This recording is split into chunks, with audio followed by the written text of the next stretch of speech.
Hi, this is Shankar, and today in my series of what is my experience on astrology, I'm going to talk about a very important conjunction which you often meet is the conjunction of Jupiter and Venus.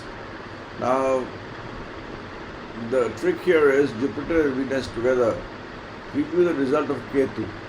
It gives you the result of dragon tail. It gives you the results of Ketu. Together they give the result of Ketu, more or less. But Ketu not having the qualities of Jupiter, but having the qualities of Saturn. So you have to see that as an easy way to remember. Jupiter and Venus together would give the results of Ketu, and it will not have the qualities of Jupiter in it. It will have the qualities of Saturn in it. But you have to see the results of Jupiter and Venus together.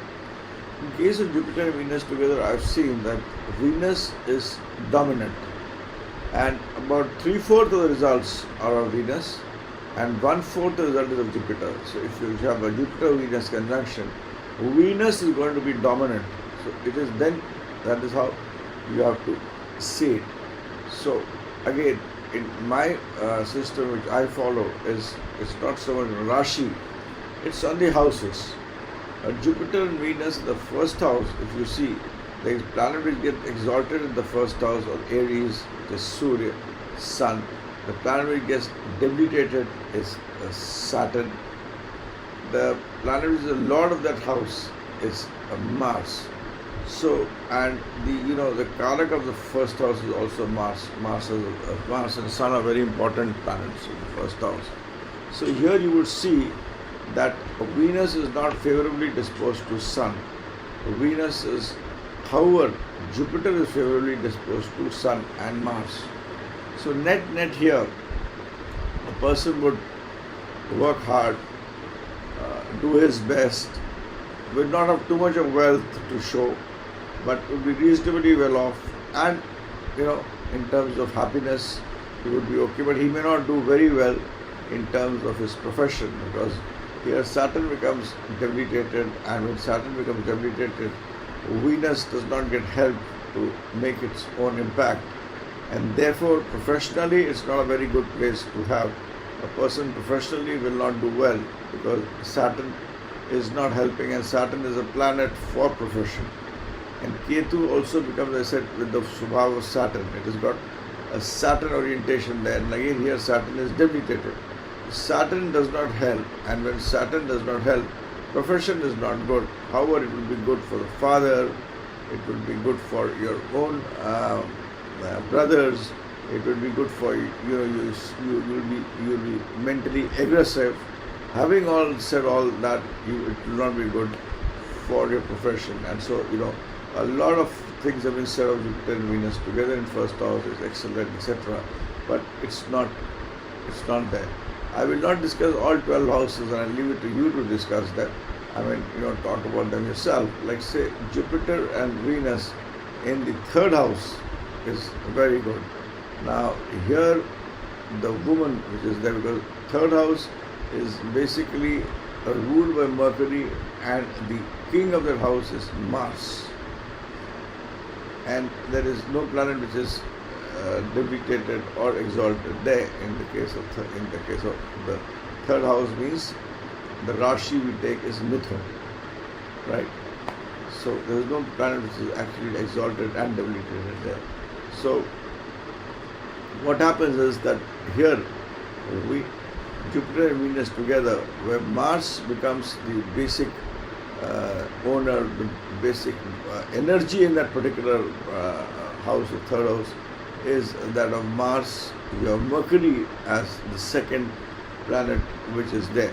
The Mercury is not very well disposed with Jupiter, but Mercury is well disposed with Venus and also with Mars. So you will have a wife who will work very hard, who's got the capacity of working very hard, doing a lot of things for you, and doing things which are which will actually give you positive results. So that is what happens with Jupiter Venus. One of the things which happens very prominently when Jupiter and Venus third house gives you a wife who's kind of Jupiter and Venus in the fourth house is not so good, because here moon is definitely the ruler of the fourth house. The planet which gets exalted here is Jupiter, and the planet which gets debilitated here is Mars. So Mars debilitation and the vibration of Ketu which is there, Jupiter and Venus together, they make Ketu. So Mars and Ketu do not really give very good results.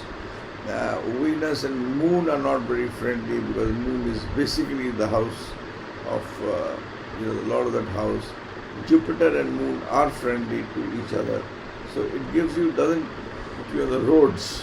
It gives you enough so that you can eat, you have wealth, but it will not give you a very good impact because Venus and Moon are there, which are not favorably disposed. Exalted house is Jupiter, which is good. Saturn, again, it becomes Ketu with a Saturn orientation, which of course when it interacts with Venus, it tends to give you extramarital relationships. It tends a person to go outside marriage. You may not be caught, but it gives you tendency to be have a more inclination towards woman. Let me give you a very important sutra here on Venus. Venus in fourth house will give you extramarital relationships, will give you relationships where you have extramarital relationships, relationships with a number of women, things which are perverted with respect to women. So it's not a good place. Venus in fourth, be sure relationship complications will be there. Venus in first and seventh will give you a mental orientation where you would be you will think sexually, a lot of sex will be mental within you. You will not act, but in terms of your mind, in terms of your brain, in terms of your grey cell, Venus would be very prominent. Venus in 8th again is not very good. Again, it gives you relationships. And Venus in 12th is good, and we should not condemn Venus in 12th. Jupiter and Venus, you have to see it in this way. Jupiter and Venus in 5th house is very good, because Sun and Jupiter they become very supportive, and Ketu is there. Ketu in 5th house is not bad. It's better than Rahu in 5th house. Ketu in 5th house, it's not bad. It gives you a kind of happiness, but again, it's not so good for your, in terms of you'll have clashes with the government. I'm not saying with bosses. You may have litigations. You may have those kind of things there. Only Jupiter and Venus in the 5th house, because 5th house, the energy is of Sun. 5th house is actually ruled by Sun. So you have to see Sun and its relationship with the planets that are there. So this is how you have to analyze the conjunction of Jupiter and Venus. But yes, Jupiter and Venus, the focus is on woman. The focus will be more to see about relationships with a woman. And since we're talking about, I'm deviating a little bit instead of making another video, I'll put it in this video itself. Every house, we have 24 hours and they're divided into various planets. And of course, it's deep science which you have to go inside. When you get up in the morning at 4:35, whatever time you get up, and that's the time when usually people should get up, Ketu is dominant, and Ketu is a planet which says, okay, let's forget the past and let's start a new time. Thinking is good, your whole thought process is good, and you tend to start a new day with a good this thing. Jupiter is the next 2 hours which are ruled by Jupiter. Jupiter again gives a Jupiterian aspect where wisdom prevails, and then it is ruled by Sun, which is like working, Moon, Mars, and you see the planets which are there during 12 o'clock. That is Dupher ka time, and in the afternoon time. Then when the day is going to get over, the night is going to come, and then the night. So during the time of 12 to 2-3, that is the time when we see that contrary to what people feel, the negative elements like the energies which are negative, actually between after 12:30, the negative energy tend to be at the highest. And that is the time when it is ruled by, a combination of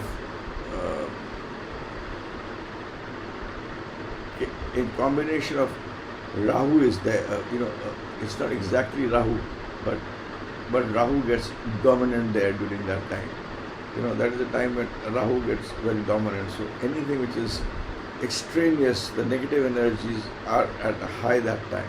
So analyze your horoscope when you have a daily horoscope as what is the planet which is there, which is ruling in your daily horoscope at that time. Then the time which is when between 4 to 6 is the planet of Mercury. Now Mercury is a very deceptive planet. If you see, the king of deception is Mercury. It is a planet which can look good, but gets always negative things done by Rahu. If it is good, it is par excellent. It will give you good things. But it's an unpredictable planet. It makes you to rise in a very unpredictable way. It is like a small boy who will throw the ball, sometimes get on the dot. Suddenly it will change its mind and do something else. Suddenly do something. It's a planet which is very unpredictable and mostly negative. Accepting at first places, it tends to give negative results. And it has got Rahu. It asks Rahu to deliver its negativity into the system. So, and then the night is ruled by Saturn. Saturn again is a planet which we condemn, but all the work which is done at night is negative. All the negative things are done at night. All the negative scheming is done at night. We take drugs at night. We do everything at night. So Saturn is a planet which rules things at night. Now these are negative aspects of Saturn. If Saturn is strong, you may do things and Saturn and Rahu, they are strong. Then you can actually plan at night, execute at night, and become billionaires at night. But night is important for planning, execution. Either way, if it is not good, you go into the negative mode, you go down. If it is good, you come up. But in reference to Kali, in reference of money, in terms of enjoyment, in terms of scheming, so that is what Saturn does, and it's very important these days. So you have to look things with this paripeksh, with this, keeping this under mind. So that is how I was explaining you of how the planets get into after 12:31, which is not what is a time when Venus also becomes very dominant. Now Venus again, it is a guru, but it is a guru of the Daityas. All the Daityas are in us. So when it is a guru of Daityas, it tries to rule.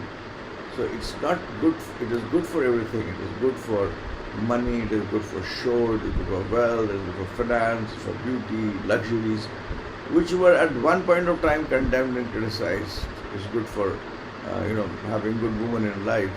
But when astrology was there in the Satyug, it was criticized, not supposed to be good. It was said that don't look at a woman, have a back at there, you should not think about a lady, you should not. That was actually brahmacharya was not, that you stay away from a lady, but you don't even think about a woman. Then you get that energy which is there of getting away from, not from woman, but it's the leela of woman. The leela of woman means wealth, all this luxuries, all this flow which happens is all Venus. But today it is very important. So you have to look at astrology with this in mind as what has happened with Desh, Kal and Patra. So that is extremely important, especially when you analyze the planet like Venus. However, Venus in 4th and 8th, be sure it will give you relationships, multiple relationships, problems, etc. Jupiter and Venus together, Venus is stronger, Jupiter is less stronger. Look at the Lord of the particular house in terms of Kal Purush, totally. Look at the planet which gets exalted there. Look at the planet which gets debilitated there. look at the energy of the planets, which of course I can't tell you because that comes with experience. Every house is energy which is there. And then you come to a conclusion how this would result in, like I told you, Jupiter and Venus in third house would give you a lady, a woman who takes care of yourself. Jupiter and Venus in 10th house again has the aspect of Saturn. So it finishes your married life, it finishes your family life, it creates problem there, but it is good for your profession. It's also not good for, if you call it wrong, in terms of having a lot of relationships. So that is Jupiter and Venus in 10th house. People applaud Jupiter and Venus in 10th house, but Jupiter and Venus in 10th house would be only good for your profession, not good for the other finer things of life, that is your relationship with women, your respect to women, your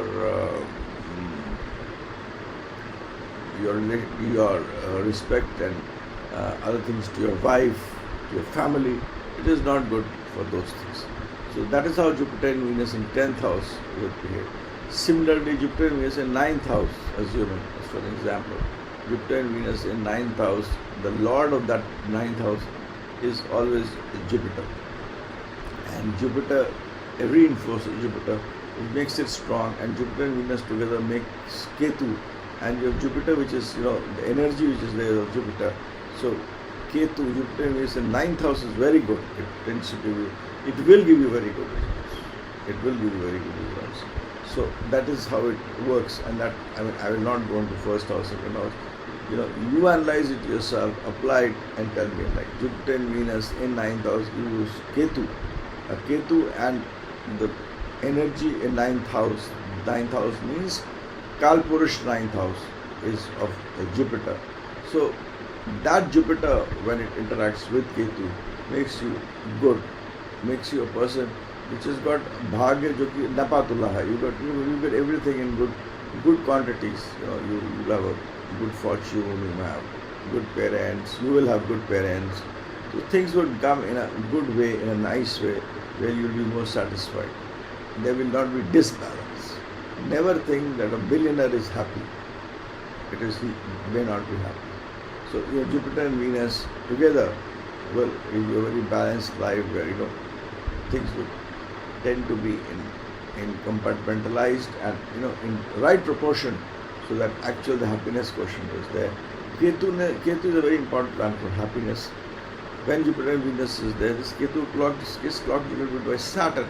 So it delays a little thing in the 9th house, but you would get things which are there. So remember, Jupiter and Venus together will make Ketu. Venus in 4th house, never good. Venus in 8th house, never good. So these are the 3 thumb rules I am telling you. Apply them, let me know. And I've tried to explain the logic this time. It's a long video. I've not made a video, but making short videos and then leaving them in parts doesn't make a great difference. Here also I've not explained you I've given the hint of how to analyze the positive and negative aspects of Jupiter and Venus. It is for you to put them in various houses and see them. And in our Nadi system, nothing is stopping. 2nd, 12th, 7th, 5th, 9th, 6th, 8th, all planets have an impact. So that is something which will color changes. It's all movement, and everything is there here. There is nothing. It's about various compartments in your brain, which is Jupiter, which is Venus, which is just to explain them. They have, we made them into houses and that is the energy. Jupiter could be having some kind of energy which is there in your brain, which is explained by aspects. So, you may always be there. You may find a person working very less and getting much more, and a person working very hard and getting much more. You may be sitting in an air-conditioned cabin and talking and feeling that, you worked very hard to come here. But a coolie may be more intelligent, more hardworking, better off than what you are. It's your destiny which has made you sit in an air-conditioned cabin and air-conditioned conference room and talking about artificial intelligence, perhaps. So these are things which you should always be aware, and that is what an horoscope tells. So people, those having Venus in 4th and 8th house, be careful. Please be careful of relationships which can put you into problems.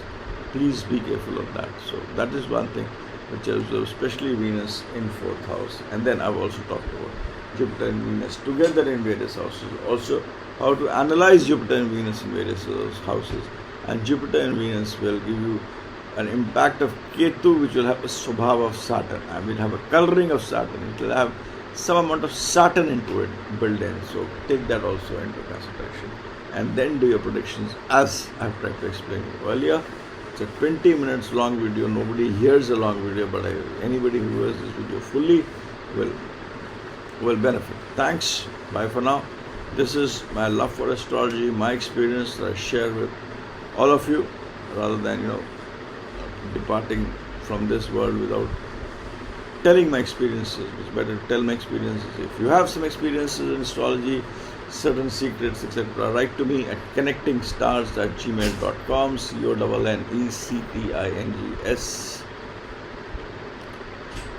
CONNECTINGSTARS, connectingstars@gmail.com. I mean, not your what is going to happen in your future, but anything which you have seen, some things which give results which are sure, like Venus in 4th house. Be very sure there will be, thumb rule I've seen in about 10,000 horoscopes. So, and that is the reason behind it also, which is every. 4th house is ruled by Moon, and Venus never create all kinds of issues. Especially 4th house, it will give you relationships. It will give you relationships is not bad. Having relationships is not bad at all. Must have relationships, but here relationships will be different. They'll be on the slide. They will create problems. They'll have issues. They will not make you comfortable in life. They will make you uncomfortable in life. So, that's how you have to see things. Look at the negatives and try to, work on them. At the end of the day, you have Chandrama, you have your brain which can work on them. So, this is it, and with this 22 minutes long video, sorry for the long video, but I'm making up a long time and then thought I'd complete it. And this is Shankar signing out. About me, you can come to know from my site shankarstudy.com, Shankar with a E. Thanks, and this is bye for now, and have a great Sunday. Thank you very much.